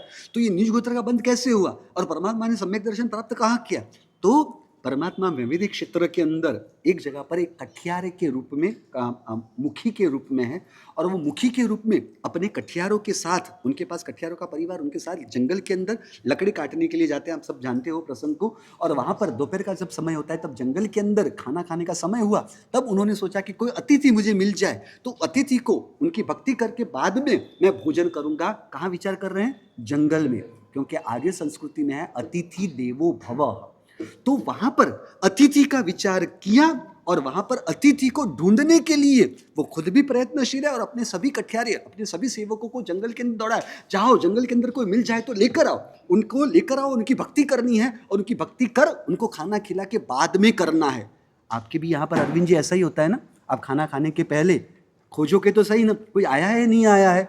मनोज जी, एक अफसोस के साथ एक बात कहूँ, राजस्थानियों का पहला अनुभव यहाँ है और हुबली का भी दूसरा अनुभव ऐसा रहा, बाकी राजस्थान के ऐसे अनुभव नहीं रहे। यहाँ पर कोई हमारे मेहमान आए हो तो मेहमान हम कहीं के बाहर गांव से आए हैं, हाँ साहिब जी भोजनशाला की व्यवस्था है, भोजनशाला के अंदर आप भेज देना, वहाँ से अतिथि भवन के लिए सब व्यवस्था है, आपको जो कुछ भी जरूरत है वहाँ पर बता देना। ये तो पहली बार देखा, हमारा चातुर्मास नवजीवन में था ना, और नवजीवन सोसाइटी के अंदर हमें वहाँ ऐसा अनुभव नहीं है। मैंने संघ को कहा कि मेरे जो मेहमान आएंगे उसके लिए आप अम्बिल खाते के अंदर व्यवस्था रखो, तो व्यवस्था रख दोगे तो उसमें उनको चल जाएगा। परंतु वहाँ पर मुझे एक दिन भी किसी को भी अम्बिल खाते में भेजने की नौबत नहीं आई। उल्टा पर्युषण के 18 एकाशने होते थे तो वहाँ पर 4 लोग साथ में मिलकर उनकी व्यवस्था कर देते थे। और यहाँ का अनुभव और पिछले साल का अनुभव, भोजनशाला बनाई हुई है। मैं कहता हूँ कि ये गुणहंस महाराज साहब के संसारी भाई है, भाभी है हमारे से, वहाँ पर व्यवस्था रखी हुई है। अरे वो तो छोड़ो, सुरेश भाई चेन्नई वाले आए थे ना, और सुरेश भाई चेन्नई वाले राकेश भाई के वहाँ पर जाने वाले थे, तो वहाँ पर आप व्यवस्था पका के बोलते हैं अरे सुरेश जी आप इनके घर में जाओगे तो नहीं चलेगा, हमारे संघ के रसोई में आना पड़ेगा, क्योंकि संघ के रसोई में संघ को लाभ मिलेगा। तो फिर आपके वेवई आएंगे तो वेवई को भी संघ के रसोई में, क्या बहू के पिताजी आएंगे तो उनको संघ के रसोई, अरे संघ को लाभ मिलना चाहिए। संघ को मेरे परिचित हो, उनके पिताजी समझ लो कि मेरे परिचित हो, यानी मेरे मेहमान भी हुए, आपके भी मेहमान हुए, तो फिर आप उन्हें रसोड़े में भेजोगे या फिर घर पे? हाँ समझ रहे हो, यहाँ पर आपको खरी खोटी सुना के आपको अपमानित करने का भाव नहीं, क्योंकि राजस्थानियों के ऐसे अनुभव पहले नहीं थे। ये 2 पता नहीं कर्नाटक के राजस्थानियों में ऐसा है। मनोज जी क्या हुआ, मैंने कुछ ज्यादा कह दिया, आपको बुरा लग गया हो तो बिछा में नुकड़ा। हाँ समझ रहे हो, आप तो खाने के भी शौकीन और खिलाने के भी शौकीन के रूप में हमने मेवाड़ भिलवाड़ा में सुना हुआ था, क्योंकि वहाँ से हमारा चातुर्मास पाली होना था। तो उन्होंने कहा कि महाराज साहब हमें मेवाड़ी है ना वो शौकीन नहीं होते हैं, परंतु जो मारवाड़ में आप पाली में जा रहे हो ना, क्योंकि राजस्थान में 2 इलाके सबसे फेमस है खाने के शौकीन के रूप में, पाली और जोधपुर, समझ लो ये दोनों खाने के शौकीन है। इसलिए महाराज साहब वहाँ की गोचरी बारी अलग होगी और यहाँ की गोचरी बारी अलग होगी। वहाँ का अनुभव भी थोड़ा बहुत ऐसा ही था, फिर भी घर पे लेके जाने के लिए आग्रह वाले थे। यहाँ पर तो अब मैंने ये कहा उसका मतलब ये मत करना क्या, अब महाराज साहब के पास कोई मेहमान आए तो लेकर जाए। मेहमान जो भी आते हैं वो किसी के घर पे खुद भी जाना पसंद करते ही नहीं है, क्योंकि वहाँ पर समय ज़्यादा लगना है, आइटम ज़्यादा बनाएंगे इसलिए भी समय ज़्यादा लगना है, और वहाँ पर जाके सीधा खाना खाने के लिए बैठ जाए तो भी अच्छा नहीं लगेगा। इसलिए पहले व्यवहार के लिए भी थोड़ा बैठना पड़ेगा, आपको भी थोड़ा बैठाना पड़ेगा, खाना खाने के बाद भी थोड़ा बैठना पड़ेगा। तो वो लोग जो बाहर गाँव से आते हैं, हमारा सत्संग पाने के लिए आते हो, तो उनका समय न जाए, वो उनकी सोच है। आपकी सोच नैसार के भाव से हमें यह समझने मिलता है कि नैसार जंगल में जैन शासन को प्राप्त नहीं हुए थे, और वो भी जंगल में अतिथि देवो भवों को लेकर चलकर अतिथि को ढूंढने के लिए खुद पेड़ पर चढ़ के चारों ओर नजर करते हैं कि कोई मेहमान दिखे तो, और उसमें उनको मिल गए जैन महात्मा जो सार्थ के साथ आ रहे थे और सार्थ से वो भटक गए थे, और उनको लेकर आए, उनकी भक्ति की, और भक्ति करने के बाद उनको रास्ते पर पहुंचाया। और रास्ते पर पहुंचाते हुए महात्मा ने देखा कि ये जीव की योग्यता पात्रता बहुत अच्छी है, और उन्होंने उन्हें धर्म समझाया, आत्मा समझाया, तत्व समझाया, और उस तत्व को समझते हुए नैसार के भाव में परमात्मा के जीव को सम्यक दर्शन निश्चय नय का प्रकट हुआ। और नैसार के भाव के अंदर जैन शासन की आराधना करते हुए अंत में देह का त्याग किया, दर्शन हुआ और फिर वो देवलोक में जाते हैं। देवलोक में जाने के बाद फिर वहाँ पर कहाँ पर पधारे? ऋषभदेव परमात्मा के पुत्र भरत चक्रवर्ती के बेटे मरीचि के रूप में परमात्मा का अवतरण हुआ। और कितने हलुकर्मी जीव थे, यानी भारी कर्मी नहीं थे। परमात्मा की पहली देशना सुन उन्हें दीक्षा के भाव होते हैं। परमात्मा के पास वो दीक्षा ग्रहण करते हैं। दीक्षा लेने के बाद थोड़े समय में लगा कि नहीं, मेरे बस में नहीं है, मेरी क्षमता नहीं है कि मैं दीक्षा का पालन कर सकूं, और करूं क्या? चलो तो संसार में चले जाता हूं, दीक्षा को छोड़। पर संसार में जाऊंगा, चक्रवर्ती के बेटे के रूप में मैं संसार में चले जाऊंगा साधुपने को छोड़कर, तो लोग में कैसा लगेगा? तीर्थंकर का पौत्र होकर मैं ऐसा करूंगा तो अच्छा नहीं लगेगा। इसलिए करूं क्या? संसार में जा नहीं सकूंगा और साधुपने में रह नहीं सकूंगा। ऐसा करूं, कोई बीच का रास्ता निकालूं। और उन्होंने त्रिदंडी का पूरा रास्ता बनाया, अलग अलग प्रकार के भगवे कपड़े पहनना वगैरह, वो सब प्रक्रिया की। और उन्होंने परमात्मा के साथ ही विचरने की प्रक्रिया वो कर रहे हैं। और एक समय ऋषभदेव परमात्मा के पास भरत चक्रवर्ती वंदन करने के लिए आए और उन्होंने कहा कि परमात्मा, आपकी इस देशना के अंदर, इस समोसण के अंदर कोई भविष्य में तीर्थंकर का जीव वगैरह कोई हो तो आप मुझे बताएं, तो उनके दर्शन वंदन का लाभ मैं ले सकूं, भले अभी तीर्थंकर न हो। तब परमात्मा ने भरत चक्रवर्ती को बताया कि तुम्हारा पुत्र जो मरीचि है वो यही 24 में अंतिम तीर्थंकर के रूप में बनने वाले हैं। महावीर क्षेत्र के अंदर वो चक्रवर्ती के रूप में बनने वाले, और भरत क्षेत्र में वो पहले वासुदेव के रूप में बनने वाले हैं। यह बात उन्होंने बताई। और भरत चक्रवर्ती परमात्मा के जो जीव मरीचि के रूप में है उनको प्रदक्षिणा देते हैं। प्रदक्षिणा देकर उनको वंदन करके उनकी स्तुति स्तवना करते हैं कि आपको धन्य है, आपने तो जगत के सब अच्छे अच्छे लाभ प्राप्त कर लिए हैं कि आप तीर्थंकर बनोगे, चक्रवर्ती बनोगे, वासुदेव बनोगे। और फिर उन्होंने कहा कि मैं जो ये वंदन कर रहा हूँ, आपके जो बाहर के त्रिदंडी वेश है उसको मैं वंदन नहीं कर रहा हूँ, परंतु आप जो भावी में तीर्थंकर बनने वाले उस तीर्थंकर के रूप में मैं तो तब हूँ या न भी हूँ, तो वर्तमान में मुझे वो आपके दर्शन मिले हैं, मैं उन्हें नमस्कार कर रहा हूँ। और इस रूप से वो वंदन करके स्पष्टता करके चले गए। और मरीचि को बाद में हुआ, अरे वाह, मेरे जो दादा हैं वो पहले तीर्थंकर, मेरे पिता है वो पहले चक्रवर्ती, मेरे दादा यानी मेरे पिता की दादी माँ यानी मरुदेवा माता वो पहले मोक्ष में जाने वाले, और मैं अंतिम तीर्थंकर बनूंगा, मैं पहला वासुदेव बनूंगा और मैं महावीर क्षेत्र में चक्रवर्ती बनूंगा। अरे वाह, मेरा कुल कितना अच्छा है, कितना ऊंचा है। अब ये सब ऊंच पद प्राप्त करना ये पुण्य के उदय का फल था। उसके लिए आत्मा स्वतंत्र नहीं थी, परंतु उसका गर्व करना या नहीं करना उसके लिए आत्मा स्वतंत्र थी। परंतु उन्होंने उसका मद किया, यानी गर्व किया, अहंकार किया, मेरा कुल ऊंचा है, मेरा कुल कितना ऊंचा है। और उस गर्व की वजह से उन्होंने वहां पर नीच गोत्र का कर्म बंध किया है। और उसके बाद परमात्मा का मोक्ष हो जाता है। और यहाँ पर एक बार वो बीमार होते हैं, और बीमार होने के समय में जो परिचित महात्मा थे उन महात्माओं के पास कोई भी आते, महात्मा कोई भी उनकी सेवा करने के लिए आते नहीं। अब यहाँ पर मरीचि का जीव उन्होंने त्रिदंडी का वेश बनाया हुआ है, सन्यासी का वेश बनाया हुआ है, परंतु सबको धर्म बताते हुए किसी को भी दीक्षा के भाव होते तो भेजते कहाँ थे? वो परमात्मा के पास भी थे कि मैं सही वास्तविक साधु मैं हूं ही नहीं, मैं तो खोटा रुपया हूं, खरा रुपया तो परमात्मा के पास, इसलिए वहां पर जाओ, इसलिए वहां पर सबको भेज रहे हैं। और एक बार बीमार होने की वजह से साधुपने में नहीं है, इसलिए दूसरे महात्मा उनकी सेवा करने के लिए आते नहीं। और उस समय उनको हुआ कि दीर्घ परिचित साधु भी, मेरे पुराने परिचित साधु होते हुए भी कोई मेरी देखभाल करने के लिए भी नहीं आ रहे, मेरी सेवा करने के लिए, मुझे शाता पूछने के लिए नहीं आ रहा है, ये कैसे साधु है। और फिर उनको समझ में आया, अरे मैं थोड़ी ना साधु के रूप में रहा हूं, मैंने तो ये बीच का सुविधा वाला सब पूरा आचार बना दिया है, इसलिए वो मेरी सेवा करने के लिए आते। और तब उनके मन में लोभ जागता है कि ऐसे समय में कोई साथ हो, कोई सेवा करने वाला हो तो अच्छा रहे। तो मैं जब तंदुरुस्त हो जाऊंगा तब मैं क्या करूंगा, मैं एक चेला बनाऊंगा जो उठाएगा थैला और जो लेके आएगा केला, बराबर है। तो ऐसा कोई चेला मिले तो मेरा काम हो जाएगा। और फिर बाद में फिर से सबको धर्म समझाते हो, सबको वहीं पर भेजते हैं। परंतु कपिल नाम का एक राजकुमार आता है और वो उनसे बोध प्राप्त करता है, और आप जाओ वहां पर परमात्मा के साधु के पास, आप दीक्षा लो, मैं वास्तविक रूप से साधु नहीं हूं, तो क्या वहां पर धर्म है? क्या आप में धर्म नहीं है? क्योंकि मैं आपसे धर्म पाया हूं तो मैं आप ही के पास दीक्षित होऊंगा, मैं क्यों वहां पर जाऊं? आप मेरे प्रत्यक्ष उपकारी हो। और उन्होंने कहा, क्या आप में धर्म नहीं है? और उस समय मरीचि के मन में हुआ कि हाँ, मैं जिस चेले की खोज में था वो चेला मुझे मिल गया है। और फिर उन्होंने जानबूझ के माया रूप शब्द प्रयोग किया कि वहां पर भी धर्म है और यहां पर भी धर्म है। ये इसमें सत्य छिपा हुआ था, परंतु वो सत्य अपनी सरलता, अपनी निष्ठुरता बताने के लिए था। वरना वो ऐसा कहते कि यहीं पर धर्म है तो उसे सामने वाले को श्रद्धा नहीं बनती कि देखा आपने वहां पर धर्म नहीं बताया, आपने केवल यहां पर ही बताया। तो ये इनकी मध्यस्थता का दिखावा था कि वहां पर भी धर्म है, यहां पर भी धर्म है। तो ये थी उत्सूत्र प्ररूपणा, और उस उत्तर प्ररूपणा की वजह से उनके एक कोटा कोटि सागरोपम का संसार बन गया, उतना संसार उनका बढ़ा।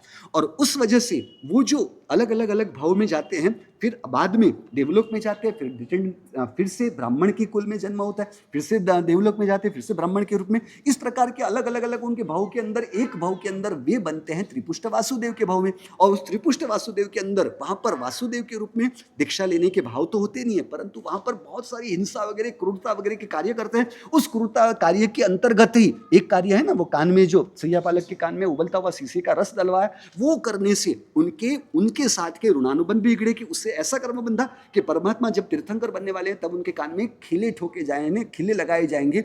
और इस प्रकार से वो सब क्रूर कार्य करते हुए वहां से मृत्यु प्राप्त कर वो 7वीं नरक में गए, वहां से फिर से बाहर आए और फिर शेर के भाव में आए, शेर के भाव में हिंसा की, फिर से वो जाते हैं 4थी नरक में। इस प्रकार के संसार में अनेक भाव करते हुए एकेंद्रिय के भाव में, निगुद के भाव में, क्योंकि इतना लंबा समय उनको पूरा जो करना था वो पूरा करने के लिए उनको वहीं पर जाना था। और ऐसे अलग अलग भाव करते करते करते फिर 27 के भाव के आगे 23वें भाव के अंदर वो चक्रवर्ती के रूप में महाविद्य क्षेत्र में बनते हैं। और महाविद्य क्षेत्र में चक्रवर्ती होने के पश्चात उन्होंने दीक्षा ग्रहण की। अब लाइन पटरी पर चढ़ने लगी, दीक्षा ली, दीक्षा का अच्छी तरह से पालन किया और फिर से देवलोक में गए और फिर वापस आए वो एक राजकुमार के रूप में, नंदन नाम के राजकुमार। 25 लाख वर्ष का उनका आयुष्य है। 24 लाख के वर्ष का आयुष्य पूरा होने के बाद 1 लाख वर्ष का आयुष्य जब बाकी है तब उन्होंने दीक्षा ग्रहण की। दीक्षा ग्रहण करने के बाद उन्होंने निरंतर मासक श्रवण के पारणे मासक श्रवण करने का उन्होंने अभिग्रह लिया।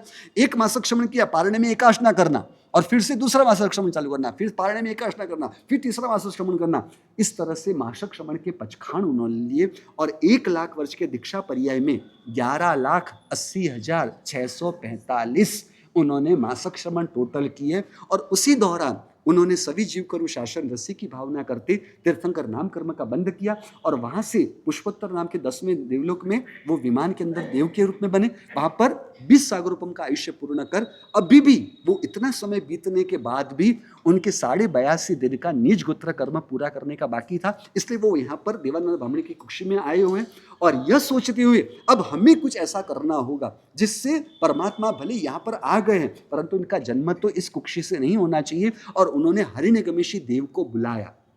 हरिनिगमेशी देव यानी कौन? परमात्मा के जब कभी भी कल्याणक होते हैं उस कल्याणक के दौरान सभी देवताओं को सूचित करने के लिए वहां पर वज्र का जो घंट होता है वो घंट बजाया जाता है और उससे सभी देवताओं को सूचना भी प्राप्त हो जाती है कि परमात्मा के कल्याणक हुए इसलिए वहां पर आना है। यह कार्य करने वाले हरिनिगमेशी देव को परमात्मा इंद्र महाराजा ने बुलाया और उन्होंने यही सब बातें बताई कि परमात्मा का इस तरह से अवतरण हुआ है। अब आपको मैं कार्य सौंप रहा हूं कि आप परमात्मा के जीव को यहां से लेकर त्रिशला माता की कुक्षी में लेकर जाओ, वहां पर शिफ्ट करो और वहां पर जो स्त्री है उस बच्ची को वहां से लेकर गर्भ में जो पुत्री है उन्हें देवानंद ब्राह्मणी की कुक्षी में शिफ्ट करो और उनकी आज्ञा से वो यहां पर आकर और वहां पर परमात्मा की अनुमति मांगकर परमात्मा को वहां से लेकर त्रिशला माता की कुक्षी में शिफ्ट करते हैं और यहां से त्रिशला माता की कुक्षी में पुत्री को यहां पर शिफ्ट करते हैं। और इस दौरान क्या हुआ है, त्रिशला देवानंद ब्राह्मणी है, उन्होंने जो 14 सपने देखे थे परमात्मा के अवतरण के समय में, तो 14 सपने कोई चुरा कर लेके जाता हो, क्योंकि परमात्मा लेकर जा रहे हैं ना, उनको लेकर जाया जाता है, तो परमात्मा के 14 सपना वो चोरी होत करते हुए कोई छीन कर लेके जा रहा है ऐसा दिख रहा है। और यहाँ पर त्रिशला माता को वो 14 सपना वहां पर दिखते हैं। हरिनिगमेशी ने ये जो कार्य किया और इंद्र महाराजा के पास आकर बताया कि आपने जो मुझे काम सौंपा था वो काम मैंने पूरा कर दिया है। अब यहाँ पर त्रिशला माता को 14 सपना के दर्शन होते हैं क्योंकि यहाँ पर परमात्मा बधारे, इसलिए 14 सपने के दर्शन, तो 14 सपनों का वर्णन, चलो मैं टारगेट में हूँ, टाइम में हूँ, मुझे लगता था कि नहीं होगा, भगाना ही पड़ेगा, बीच में सब खट खट खट खट खट सेंसरशिप लगानी पड़ेगी। चलो 14 सपनों का वर्णन है। तो पहले सपने के अंदर पहले गजवर दीठो, आपने जो 14 स्वप्न बनाए हुए हैं हर संघ में यही परिस्थिति है, या तो फिर चंद्रवा होता है, अभी तो ये कपड़ा लगा है वैसे चंद्रवा पीछे छुप गया है, तो चंद्रवे में जो 7 और 7 सपने, या तो मंदिर के भंडार में भी जो सपने होते हैं, तो आपने जो सपने बताए हैं क्या वही सपन त्रिशला माता ने देखे थे या 24 तीर्थंकरों की माता ने देखे थे, या आपने कुछ अलग बनाया है, या आपने जो बनाया उनसे अलग त्रिशला माता ने देखा था? क्या था मनोज जी, उन्होंने देखे थे उससे आपने कुछ अलग बनाया या वही सपने बनाए हुए हैं? वही बनाया ना, वैसे ही नहीं, कुछ फर्क नहीं है ना, है।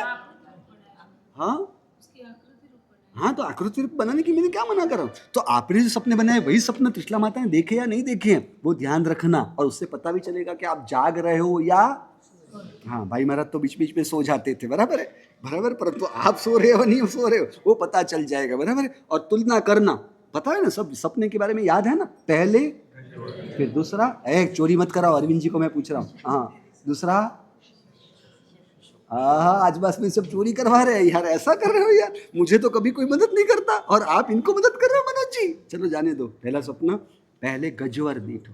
इस समय अब इस तरह त्रिशला से माता के माता, अब परमात्मा के जमनी जंगा पर सिंह होने वाला है, सिंह का लंचन परमात्मा को है, इसलिए परमात्मा की माता पहले गज नहीं देखते हैं, पहले सिंह को देखते हैं। परंतु और ऋषभदेव परमात्मा की माता, परमात्मा के वृषभ लंचन, यानी जो हम जिसे ऑक्स कहते हैं ना, वो बैल, उस बैल को परमात्मा को लंचन के रूप में होने की वजह से ऋषभदेव परमात्मा की माता वो पहले सपने में बैल को देखते हैं। परंतु ये तो एक्सेप्शनल केस है। इन जनरल में जो बाकी के सभी माताएं जो 14 सपनों को जिस क्रम से देखते हैं उस क्रम से यहाँ पर सपनों का वर्णन किया गया है, बाकी इस क्रम से त्रिशला माता ने नहीं देखा है। इस तरह से गर्जना करते हुए सर्वलक्षण के समूह के साथ अत्यंत मनोहर ऐसे हाथी को देखा। अब यहाँ पर हाथी के 4 दांत बताए गए हैं और आपके अधिकतर सभी सपना में 2 दांत होते हैं। तो ये 4 दांत का लक्षण क्या है उसकी बात कल के प्रवचन में होगी। यानी 4 दांत वाले हाथी होने चाहिए। दूसरे नंबर में श्वेत वर्ण के हाथी को देखा है। समझो, श्वेत वर्ण के हाथी यानी ऊंची कक्षा के हाथी के रूप में माने जाते हैं। बोलते हैं ना कि किसी प्रवचनकार प्रभावक का चातुर्मास करवाना व्यवस्थापकों की सोच होती है, यानी हाथी बांधने जैसा होता है। समझो, हाथी बांधना यानी इतना खर्च कराने वाला बहुत, और उसमें भी आचार्य प्रभावक आचार्य को चातुर्मास कराया यानी सफेद हाथी बांधने जैसा है, क्योंकि सफेद हाथी को संभालना उससे भी बहुत महंगा, क्योंकि हाथी का जो भोजन होता है ना उसी का खर्च सबसे बड़ा होता है, बाकी इतना बड़ा कोई खर्च आता नहीं है। अब दूसरे सपने में त्रिशला माता ने उज्जवल कमल पत्र के समूह से भी अधिक रूप कांति वाले अपने विस्तृत कांति समूह से दिशाओं को सुशोभित करने वाले त्रिशला माता ने फूल और स्कंद वगैरह स्वयं उल्लसित कांति धारा से अत्यंत सुंदर सुशोभित और सौम्य आकृति वाले मंगल सूचक और सुशोभित श्वेत वर्ण वाला बैल परमात्मा की माता ने देखा। आप जो बैल बनाते हो वैसा ही है, परंतु रुष्ट और पृष्ठ है और वो भी श्वेत वर्ण का देखा हुआ है। तीसरे नंबर में, तीसरे सपनों के अंदर परमात्मा की माता ने सिंह को देखा। वो हार के समूह क्षीर सागर चंद्र किरण वगैरह अलग अलग चिन्ह से सहित थे। जल बिंदुओं के समान उज्जवल था और मनोहर होने के कारण दर्शनीय था और धड़ एवं प्रधान एवं पंजे से युक्त था। पुष्ट तीक्ष्ण डाढ़ाओं के अलंकृत था। सुसंस्कारित जातिमान एवं कमल के तुल्य कोमल और प्रमाण से युक्त होठों वाले था और लाल कमल पत्र के समान कोमल थे और सुवर्ण के समान गोल और निर्मल बिजली के तुल्य नेत्रवान वाले थे और विशाल परिपुष्ट और प्रधान जंगा वगैरह को धारण करने वाला परिपूर्ण एवं निर्मल कंधे से युक्त कोमल सूक्ष्म उज्ज्वल श्रेष्ठ लक्षण वाले और दीर्घ केशराओं के धारण करने वाला उन्नत कुंडल आकार एवं शोभायमान पुच्छ काले तीक्ष्ण नाखन से युक्त और सौम्य कांति से युक्त और सुंदर तथा विलास वाली गति से उतरते हुए सिंह को परमात्मा की माता ने देखा। अब सिंह के सपने के अंदर है ना, आप लोगों के कई सपनों में, आपका ही मुझे याद नहीं है, वो हाथी की जो सूंड होती है ना, सूंडी कहते हो ना आप, क्या कहते हो, तो वो सूंड बनाई जाती है। अब हाथी को कोई सूंड यहाँ पर बताई नहीं है, वहाँ पर यानी मुंह खुला हुआ है, मुख खुला हुआ है और मुख में जो दांत है, तीक्ष्ण दांत भी उसमें दिख रहे हैं और उसमें से वो शेर ने भी वो जो जबान है वो बाहर निकाली हुई है और इस तरह से, और फिर से भी कहा क्या कि सौम्य है, यानी शेर की आकृति तो क्रूरता वाली होगी ना, परंतु परमात्मा की माता देख रहे हैं तो वो सौम्य शेर को उन्होंने देखा है। इस प्रकार का तीसरा सपना। चौथे सपने के अंदर कमल पर विराजमान है लक्ष्मी जी और आसपास में 2 गज है और गज के मुख में यानी उसकी सोंड के अंत में कलश है और उस कलश से उनके ऊपर अभिषेक होता हुआ लक्ष्मी जी को उन्होंने देखा। कई बार ये हाथी वगैरह होते नहीं हैं तो और कमल पर विराजमान नहीं होते, इसी प्रकार से आप केवल लक्ष्मी जी को रखते हो तो ऐसा सपना नहीं आता। इस प्रकार से चौथा सपना हुआ, इस प्रकार से दूसरा प्रवचन पूरा हुआ। परंतु कल थोड़ा और भी लंबा प्रवचन है, 2 प्रवचन सुबह को पूरे करने को, दोपहर को तो केवल जन्म वांछन जितना ही बाकी रखना है, तो 14 सपनों का वर्णन अभी हम पूरा कर लेते हैं। पूरी में चरिमाणा कपो मंगल वर्धमान या परिकल्याण घना हराई थिरावाली चरितम। अब बाकी के 10 सपनों में 5वें सपने में उन्होंने फूल की माला देखी, अलग अलग फूलों की बात है, भंवरे भी उसके आसपास में लगे हुए हैं, और 2 फूलों की माला देखी। आपके सपने में 2 फूल है ना? नहीं नहीं नहीं, यहाँ पर तो 1 फूल की माला बताई है। तो नहीं, पर यहाँ पर उन्होंने त्रिशला माता ने 1 फूल देखा था, तो इनकी गलती है या आपकी गलती है? समझ रहे? 5वें सपना के अंदर 1 पुष्प की माला बताई है, 2 पुष्प की माला नहीं है। 2 पुष्प की माला का वर्णन कहाँ पर आता है? जब परमात्मा दीक्षा ले लेते हैं, दीक्षा लेने के पश्चात शूलपाणी यक्ष के मंदिर में परमात्मा पहला चातुर्मास करने के लिए पधारे हैं, और पहली ही रात को वो शूलपाणी यक्ष परमात्मा पर उपसर्ग करता है, और परमात्मा ने पहली बार दीक्षा लेने के बाद यानी जन्म से लेकर अभी तक परमात्मा को ऐसी कोई कठिनता या तकलीफ सहन करने का अवसर बना ही नहीं था। तो पहली बार परमात्मा के ऊपर इस प्रकार का उपसर्ग हुआ, और वो उपसर्ग को परमात्मा के शरीर से सहन करने की आदत नहीं थी। वो सहन न करने की वजह से परमात्मा को वो थोड़ी झपकी आ जाती है। समझ रहे? जो मनोज भाई को चलती रहती है ना, उस प्रकार की झपकी आ जाती है। क्या हुआ मनोज जी, आता है ना?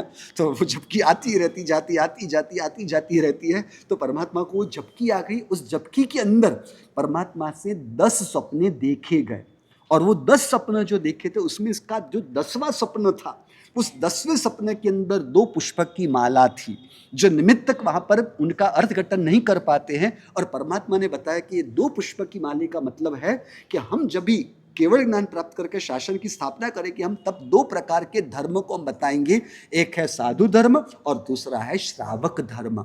समझ रहे हो? तो यहाँ 2 माला वहां पर आती है, परमात्मा की माता 2 माला की बात नहीं आती है, 1 माला की बात आती है।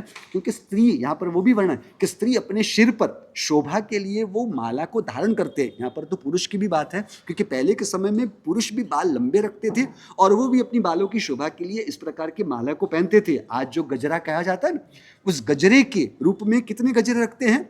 1 होता है ना, 2 गजरे थोड़ी ना लगे हुए आते हैं, बराबर ना? 1 या 2 आप लगाते हो?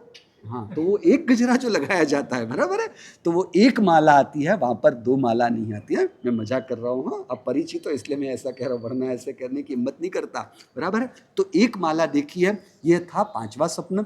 6ठे सपने के अंदर देखा है, हाँ पता है, 6ठे सपने के अंदर उन्होंने बीज का चंद्र देखा है। नहीं, बीज का चंद्र नहीं, चौथ का। आपका जो चंद्र है वो बीज का है या तीज का है, चौथ का है या पांचम का है, या वो छठ का है? और उसके अंदर आपने एक हिरण भी रखाया हुआ है ना? हाँ, तो मनोज जी वो बीज का है। बीज का चंद्र सबके लिए आकर्षण का कारण होता है ना? हाँ,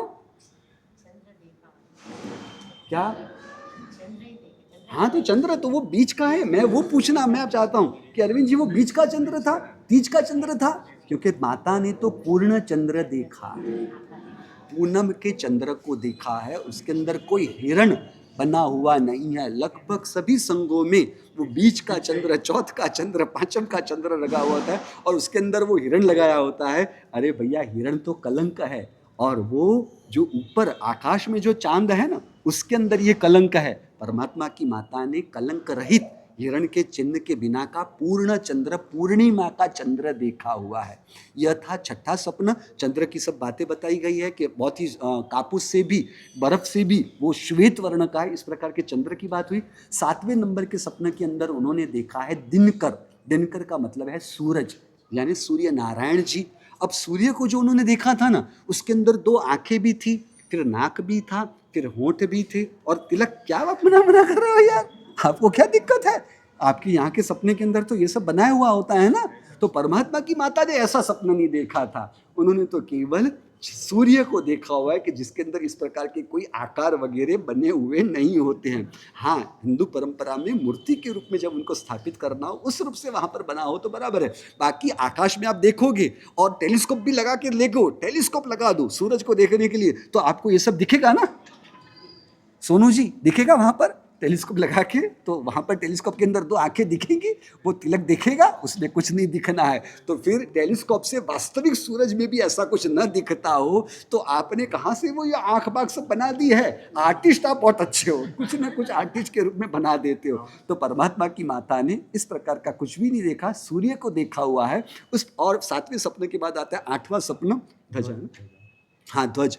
तो ध्वज को देखा हुआ है। तो ध्वज मंदिर के शिखर के ऊपर ध्वज दंड के साथ कलश और ध्वज लगाया हुआ, ध्वज भी लहरा रहा है, उसके अंदर भी अलग अलग प्रकार के चिन्ह हैं, उसके अंत में भी वो रेशे वगैरह लगा। रेशे का मतलब दसी, दसी को आप क्या कहोगे? वो जो आप नहीं होते हैं बाहर में जो, हाँ आप जो लेडीजों में होते हैं, आपके खेस में भी होते हैं, हाँ ये जो लगा हुआ है पर वो बंधा हुआ नहीं, हाँ खुला हुआ। तो उस प्रकार के रेशे भी वहां पर लगाए हुए हैं और वो आकाश में फरक रहा है, आकाश को जैसे कि मारता न हो, हवा के साथ स्पर्धा कर रहा हो कि मैं आगे निकल जाऊंगा मैं। और उसके ऊपर एक शेर सिंह भी बना हुआ है, तो ऐसा लग रहा है कि सिंह भी एक कुदी यानी कूदने का प्रयास न करता हो, किसी पर आक्रमण करने का प्रयास न करो, इस प्रकार का एहसास हो रहा है। इस प्रकार के यहाँ ध्वज को देखा है। अब ध्वज की बात बताई है और ध्वज दंड की बात बताई है, किसी मंदिर के शिखर की बात नहीं बताई है। आपके सपने में क्या लगा हुआ है, यानी सपने में क्या होना चाहिए था?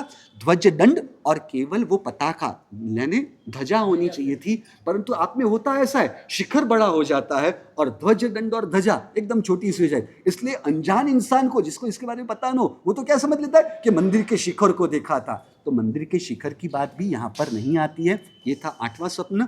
9वें स्वप्न में अंदर एक कलश देखा हुआ है और वो कलश भी पत्र के अंदर रखा हुआ है, उसके यानी पत्तों के ऊपर रखा, कमल के ऊपर रखा हुआ है। उसके कांठे के भाग में, कांठा कहोगे क्या कहोगे? कंठ के भाग में, कंठ कहोगे ना, क्या कहोगे आप? गला नहीं कहते, उसके कंठ यानी उसके एक तो उसके ऊपर माला पहनाई हुई है और उसके मुख पर ऊपर के हिस्से में पत्ते रखे हुए हैं। इस प्रकार के कलश को देखा है, तो जिसके अंदर किसी भी प्रकार की वो आंखें नहीं। आपके कलश में क्या होता है? उसके कंठ के भाग में दो आंखें लगाई हुई है। तो इस प्रकार के कलश को नहीं देखा हुआ है और रजतमय रत्नमय ऐसे कलश को उन्होंने 9वें सपने में देखा। 10वें सपने के अंदर उन्होंने देखा है क्षीर समुद्र, बराबर है। अब क्षीर समुद्र, 10वें सपने में क्षीर समुद्र को देखा है, पर वो पद्म सरोवर, गलती हो गई। तो पद्म सरोवर को देखा हुआ है। तो पद्म सरोवर अलग प्रकार के सरोवर के रूप में कलश, उसके अंदर अलग अलग प्रकार के पंखी है, अलग अलग प्रकार के कमल है, अलग अलग प्रकार के दूसरे सब जीव वो ऊपर नीचे हो रहे हैं। इस प्रकार के उन्होंने वहां देखा। इस प्रकार का 10वां सपना था। 11वें सपने के अंदर क्षीर समुद्र देखा हुआ है, समझो। अब क्षीर समुद्र में क्या था कि इसके अंदर उन्होंने कोई जहाज नहीं बताया और किसी मानव को भी नहीं बताया है, समझ रहे। और आपके क्षीर समुद्र में कैसा होता है? वो नाव होती है ना, वो नाव भी बनी होती है। और वो नाव भी कौन सी होती है? वो नहीं है वो सुनील दत्त का थी ना पिक्चर, हाँ वो उसके अंदर, हाँ टाइटैनिक टाइप की जो वो होती है, उसके अंदर वो ध्वजा भी लगी होती है और कोई हाथ में हलेसा को क्या कहेंगे हिंदी में, वो उसको हिलाने की प्रक्रिया में मानव भी रखा हुआ है। और यहाँ पर उन्होंने ये नहीं किया है, इसलिए त्रिशला माता से गलती हो गई, नहीं आपसे गलती हुई है। और क्षीर समुद्र, अब क्षीर समुद्र क्या है? जैन भूगोल यानी जैन ज्योग्राफी के एंगल से देखा जाए तो हम पृथ्वी को गोले के हिसाब से यानी बॉल की जैसे, गेंद की जैसा हम पृथ्वी को नहीं बताते हैं। हम तो एक थाली की जैसे पूरी सीधी हो ऐसी पृथ्वी हम बताते हैं। और इस पृथ्वी में बीच में हम जहाँ पर रुके हुए रहते हैं उसे कहते हैं जम्बू द्वीप। वह जम्बू द्वीप कब कहलाएगा? आसपास में पानी हो तभी इसे द्वीप कहा जाएगा। तो 1 लाख योजन के परिधि यानी रेडियस, डायामीटर, तो जो 1 लाख योजन के डायामीटर इतना बड़ा, व्यास कहोगे आप, क्या कहोगे? व्यास कहोगे, जो कहोगे आप समझ गए। तो 1 लाख योजन, 1 योजन यानी 5000 किलोमीटर, यानी 5000 किलोमीटर के व्यास वाला, डायामीटर वाला जम्बू द्वीप है। उसके गोलाकार में कंगन यानी चूड़ियों के आकार में आता है समुद्र, लवण समुद्र। अब लवण समुद्र का मतलब क्या है? लवण का मतलब मराठी में होता है नमक। तो जिस पानी में नमक हो ऐसे पानी समंदर से हम गिरे हुए हैं जो 2 लाख, इस और भी 2 लाख, इस और भी 2 लाख, इस प्रकार चिड़ियों के आकार में लवण समुद्र है। फिर से उसके आकार में बाहर जाते हो तो फिर से धातकी खंड है। उसके बाहर में जाते हो कंगन के आकार में, चिड़ियों के आकार में आता है कालो दधी समुद्र। उसके बाहर में जाते हो तो आता है पुष्करवर द्वीप। अब इस प्रकार से जो हुआ ना, तो पहले एक समंदर आया ना, लवण समुद्र, उसके बाद दूसरा समंदर, यानी अपने से देखा जाए तो चौथे नंबर की चीज, क्योंकि जमीन पानी, तो चौथे नंबर में आएगा फिर से दूसरा समुद्र, छठे नंबर में आएगा तीसरा समुद्र, 8वें नंबर में आएगा चौथा समुद्र। उस प्रकार से जो 7वां समंदर है वह है क्षीर समुद्र। अब क्षीर समुद्र का मतलब क्या, कि जहां पर समुद्र का पानी दूध ही खुद पानी के रूप में है। आप समझो, जहां दूध ही पानी के रूप में, वहां के समुद्र की बात है। अब मनुष्य की बस्ती कहां पर है, जम्बू द्वीप में है। उसके बाहर जब जाते हो तो दोनों ओर जो धातकी खंड आया था वहां पर मनुष्य की बस्ती है। और उसके बाद जो पुष्करवर द्वीप, तीसरे नंबर की जो जमीन, 5वें नंबर की जमीन, यानी ऐसे देखा जाए तो तीसरी जमीन, तो तीसरी जमीन वहां का आधा हिस्सा, वहां के आधे हिस्से को काट दिया तो वहां पर गोलाकार के अंदर मनुष्य की बस्ती है। यानी एक जम्बू द्वीप, दूसरे नंबर में धातकी खंड, और तीसरे नंबर में अर्ध पुष्करावर्त, एक और आधा, क्या हुआ, 2.5 द्वीप। तो 2.5 द्वीप यानी है मनुष्य लोक। इसके बाद मनुष्य नहीं है, तो 7वें समंदर क्षीर समुद्र में मनुष्य कहां से होंगे, और नाव वहां पर बनाएगा कौन। समझ रहे हो, कई लोगों की सोच ऐसी बनी हुई। आप बात समझ में आई बात, क्षीर समुद्र में नाव क्यों नहीं बनाई गई है। अब कई लोगों के कैसा होता है, मेरा इंपोर्ट एक्सपोर्ट का व्यापार है, तो इंपोर्ट एक्सपोर्ट व्यापार वाले क्या करते हैं, वो लेते हैं ये क्षीर समुद्र लेंगे तो अपना इंपोर्ट एक्सपोर्ट का व्यापार अच्छा चलेगा। लक्ष्मी वाले कौन होते हैं, जो लक्ष्मी, अपनी तिजोरी लक्ष्मी छलकती रहे वो लक्ष्मी लेते हैं। और परंतु लक्ष्मी नाम के स्वप्न का फलादेश जो कल के प्रवचन के सुबह अंदर आने वाला है, वो फलादेश जानोगे तो लक्ष्मी से आपका भाव ही खत्म हो जाएगा। समझ रहे हो। और जो लक्ष्मी वाले होते हैं, या शायद यहाँ बैठे कमलेश जी लक्ष्मी वाले आप नहीं हो ना, नहीं हो, जाने दो, अभी बोलूंगा तो फिर दूसरे को पता चल जाएगा, तो फिर जानबूझ के वो चढ़ावे ज्यादा बोल सकता है। छोड़ो भैया, आप लक्ष्मी के सपने का अर्थ जो बता रहे हो वो अर्थ परमात्मा के सपने में नहीं है। अपनी मूल बात, 11वें समुद्र के अंदर इस प्रकार की कोई मानव की उपस्थिति या मानव निर्मित जहाज की उपस्थिति नहीं है। तो इस प्रकार का स्वप्न होना चाहिए था, परंतु लोग जहाज को ही समुद्र के रूप में समझ बैठते हैं। 12वें सपने के अंदर देव विमान को देखा है जो देवताओं से युक्त है, अलग अलग वाजिंत्र बज रहे हैं। ये थोड़े ध्यान में नहीं है, बराबर है, थोड़े बाहर में चले गए। तो 12वें सपने के अंदर देव विमान को देखा है जो अलग अलग संगीतों से युक्त है, देवियां हैं, नाटक चल रहे, वो सब चल रहे। उस प्रकार के 12वें सपने के अंदर देव विमान को देखा। 13वें सपने के अंदर उन्होंने देखा है रत्न का ढेर। तो रत्न का जो ढेर देखा है तो वहां पर अलग अलग प्रकार के रत्नों के चमक है, दिशाओं को भी वो प्रकाशित कर रही है, झाजयमान यानी प्रकाश भी अच्छा है। और वहां पर किसी भी प्रकार की कोई कटोरी की व्यवस्था नहीं की है। समझ रहे, आपके रत्न के ढेर में क्या है, नीचे कटोरी है और कटोरी के अंदर रत्न रखा हुआ है। तो इस प्रकार का 13वां सपना नहीं है। और 14वें सपने के अंदर उन्होंने निर्धूम अग्नि, यानी जिसमें धुआं न निकलता हो, उस प्रकार का अग्नि उन्होंने देखा हुआ है। उसको भी कोई यज्ञ के मंडप के रूप में या नीचे भी कोई साधन के रूप में नहीं है, केवल अग्नि को देखा है कि जिसके अंदर अलग अलग घी का अभिषेक यानी घी का सिंचन किया जा रहा है, अलग अलग औषधियों का सिंचन हो रहा है। इस प्रकार के निर्धूम अग्नि को 14वें सपने के रूप में माता ने देखा है। इस प्रकार के 14 सपनों को जाग कर फिर क्या करेंगे, कहाँ आगे बढ़ेंगे और फिर आगे क्या होना है, उसकी बात कल के सुबह के प्रवचन में हमारे द्वारा होगी। जिनाज्ञा विरुद्ध कहा गया हो तो मिच्छामि।